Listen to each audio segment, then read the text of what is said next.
Let me ask you something. Do you know what a gold watch used to mean? Sure, today it might be just a flashy way to tell time or show off. But not long ago, it meant something more. A gold watch used to be the ultimate badge of honor. It was given to employees who had dedicated 25, even 30 years of their life to one company. A final thank you, a symbol of loyalty.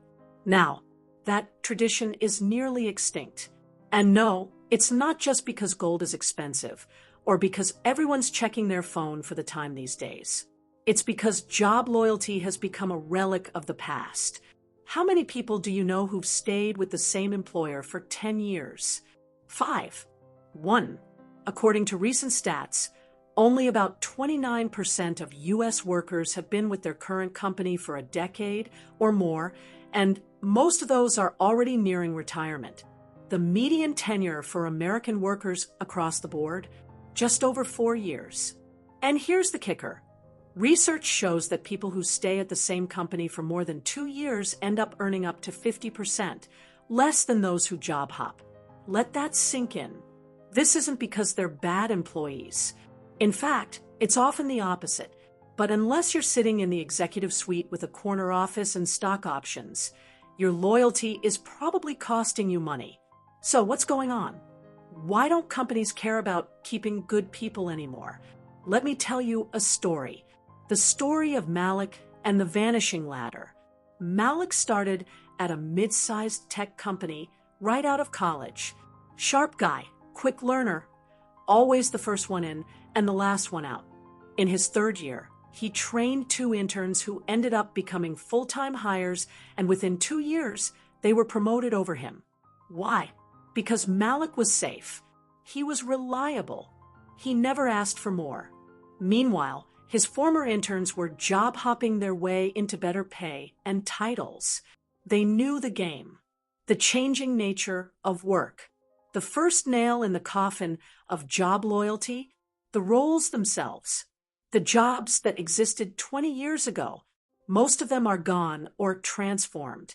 We don't need telephone operators or typesetters anymore. We need cloud architects and UX designers.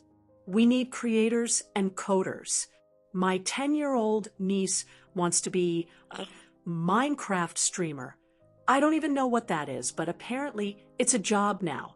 Technology is moving faster than company handbooks can keep up with. So when roles shift and entire departments get automated or outsourced, loyalty doesn't mean much. If your job can be done by a line of code, it probably will be. The skills are everywhere. Companies don't feel the need to invest in long-term staff anymore because they don't have to. Take Maria, for example.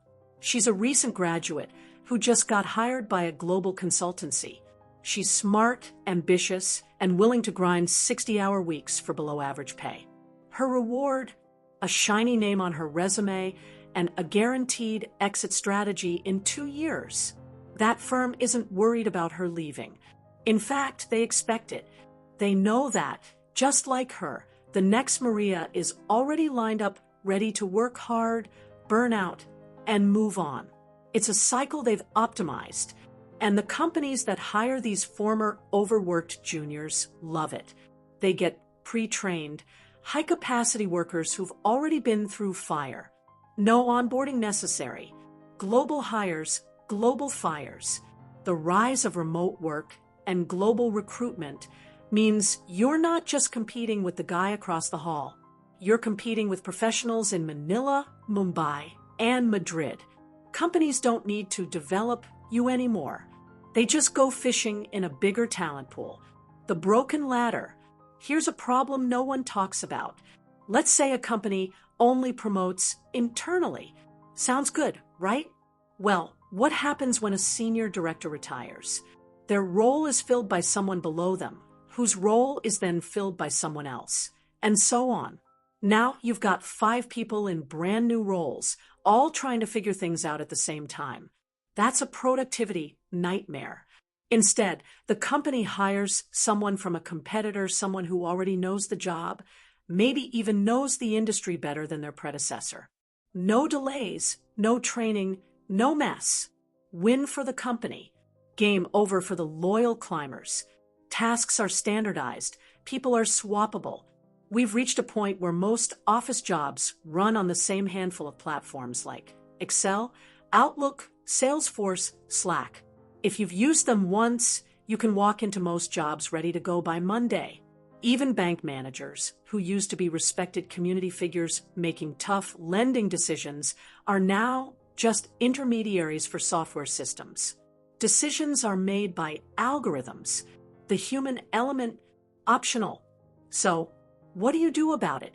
If this all sounds grim, don't worry. It's not the end, it's just the truth. And the truth is empowering, because once you know the game, you can play the game. Stop waiting for loyalty to be rewarded. It's not the 70s anymore. No one is handing out gold watches, but they are handing out raises to the ones who ask, move, and strategize. So here's the real plan. Keep your resume sharp. Keep your LinkedIn fresh. Accept every training your company offers. Take every certification they'll pay for. And when the time is right, jump ship. That's how careers are built today. That's how you climb. Final thought. Companies are businesses, not families, not charities. They're trying to get the most out of you before someone better or cheaper comes along. And guess what? You should do the same. You owe them your effort, not your life. Let me know what you think about today's video. Subscribe for more videos on Dr. Phoebe's Masterclass.